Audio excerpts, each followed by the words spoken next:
مثل بعض الدول ما نذكرش باش ما ننوضش الجدل، ما نذكرش اساميهم، ما زالوا في 47% من الاميه.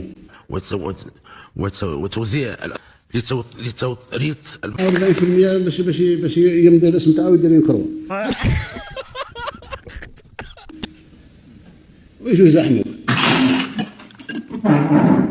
المغرب مكلاسي في الرتبه 154 في التعليم. دوله لبنان اللي عندها كارثه اقتصاديه، البلاد ديالهم عايشه ظروف صعيبه وخايبه، واخا هكاك مكلاسين في الترتيب ديال التعليم احسن منه. مصر، الجزائر وغيرهم كثير، بزاف ديال الدول اللي عندها اقتصاد مهرود وعندها مشاكل سياسيه، بل كاين دول عندها حروب واخا هكاك التعليم ديالها احسن منه. سلام. 14 ماي 2024 خرج تقرير ديال منصه انسايدر مونكي. هذه المنصه الامريكيه متخصصه في الاحصاءات والحسابات والارقام، وكينشروا تقارير عالميه باش كل دوله كتعرف راسها فين واصله، شنو داكشي اللي مزيان عندها وشنو داكشي اللي خايب. والتقرير اللي خرج نهار 14 ماي كيهضر على التعليم في العالم. الناس ديال المنصه جمعوا المعطيات والمعلومات والاحصائيات ديال 218 دوله واستفوهم على حسب الجوده ديال التعليم. امريكان تكلاسات هي الاولى، وحنا المغرب تكلاسينا 154 عالميا. اواه وزعما هادشي بصح. بلاتي كيفاش كيديروا هاد التصنيف بعدا؟ الوغ باش كيقادوا هاد التصنيف كيعتمدوا على بزاف ديال المعايير. اول حاجه كيشوفوا الترتيب ديال الجامعات عند كل دوله، حيت كاين واحد التصنيف عالمي كيستف الجامعات احسن جامعه، ثاني احسن جامعه، وهي ماشيه. حنا في المغرب الجامعات ديالنا كلها حتى وحده منهم ما كاينه في الترتيب ديال 1000 احسن جامعه في العالم. واو. المعيار الثاني كيشوفوا كل دوله في العالم شحال كتخصص من الميزانيه ديالها باش تعطي للتعليم، شحال هي ميزانيه التعليم وشحال البورسونتاج ديال هذه الميزانيه من الميزانيه العامه. المعيار الثالث كيشوفوا كل دوله في العالم شحال كتصرف على المواطنين ديالها، كل مواطن شحال كتصرف عليه الدوله المصاريف باش يقرا ويتكون منين كيكون تلميذ حتى كيولي طالب جامعي او ممكن انه يدير البحث العلمي. وطالما هضرنا على البحث العلمي، هذا هو المعيار الرابع. كيشوفوا كل دوله في العالم شحال كتساهم في البحث العلمي وشحال كيساهم القطاع الخاص في هذا البحث، واش رجال الاعمال كيساهموا بالفلوس ديالهم وكيديروا استثمارات ومشاريع ديالهم